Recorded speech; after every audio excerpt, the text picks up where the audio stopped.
And so, the story ends. Lanke Omu, the palmwine-loving son of a rich man, embarks on a journey to the town of the dead to bring back his dead palmwine tapster. Lanke has a series of adventures in the course of his journey. He encounters the bush spirits, this strange couple, Bisi and her father, king of the wicked souls, the kind mother Yaoninure of the forest, and even marries a wife. He eventually reaches the land of the dead, where Alaba, his dead palmwine tapster, gives him a magic egg, which turns water into palm wine. He returns home triumphant.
Alaba mi ènìyàn àtàtà. Alaba mi ènìyàn gidi. Látọjọ́ tó ti kú. Èmi ò lẹ́mu tó dá mu mọ́. Ṣùgbọ́n mo dúpẹ́ lọ́wọ́ Èdùmàrè tó jẹ́ ń tú ojú rẹ rí. Ìbànújẹ́ pàtàkì ni ikú rẹ jẹ́ fún mi o. Nítorí àwọn ọ̀rẹ́ mi ò wá mi mọ́. Àwọn aládùúgbò tí ẹ bèrè mi wò. Gbogbo wọn ti sá lọ pátápátá torí kò sẹ́mu tí wọ́n mú. Ìdí èyí ni mo ṣe wá ẹwà Àlàbá. Gbéra ńlẹ̀. Jẹ́ ká máa lọ sílé wa. Ó máa ṣe ìwọ Láńkẹ́. Kò tún ṣẹ̀ṣẹ̀ kí n padà wá máa dẹ́mu fún ẹmú láyè. Ó dùn mí pé mi ò ní lè bẹ padà lọ sílé. Torí kó ṣe wọ̀. Ara yóò gbọdọ̀ ní ó bá ṣe pọ̀ pẹ̀lú ọ̀run. Àmọ́ o. Gbà.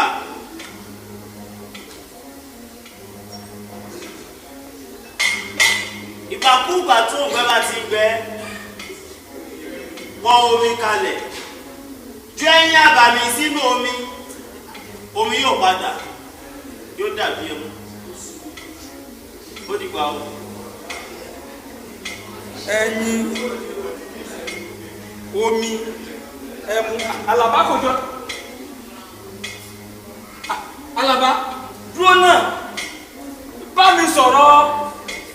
Ẹyin àtomi àtẹmu ò jọra. Àlàbá. Àlàbá.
Omuti yóò dẹ̀ lóun máa bá ní mú sí wa. Àtòrí ẹ̀ náà lẹ́sẹ̀. Àbúrò kí lè yọ Èdùmàrè. Máa bí sí ọ̀rẹ́ wa. Kí ló ṣe é? Kí ló ń gbọ́? Ọ̀rọ̀ bí sí inú wa. Ó bàjẹ́ ti bí sí rẹ̀. Bí sí adé. Mo dájú pé yóò padà bọ̀ ọ́ láìpẹ́ láì jù. Ọmọ rẹ̀ yóò dẹ̀yìn. Bàbá bí sí. Fọ́ọ̀kùn aláàlẹ́ bá lẹ̀. Láìpẹ́ ọjọ́ bí sí ọmọ rẹ̀ yóò padà wá bá ọkùnrin o.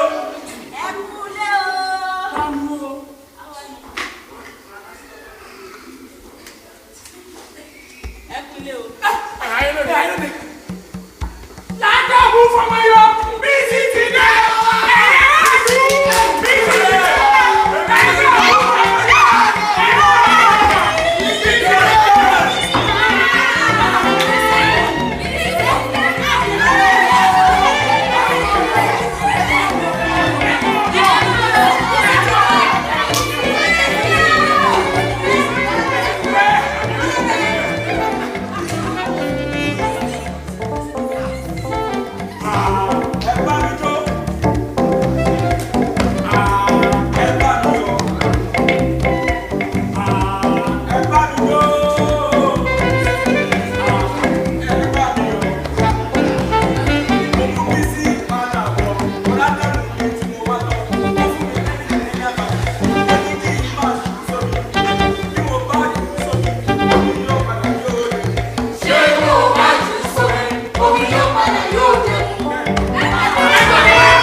Alas, alas, it turns out it was all an adventure in dreamland.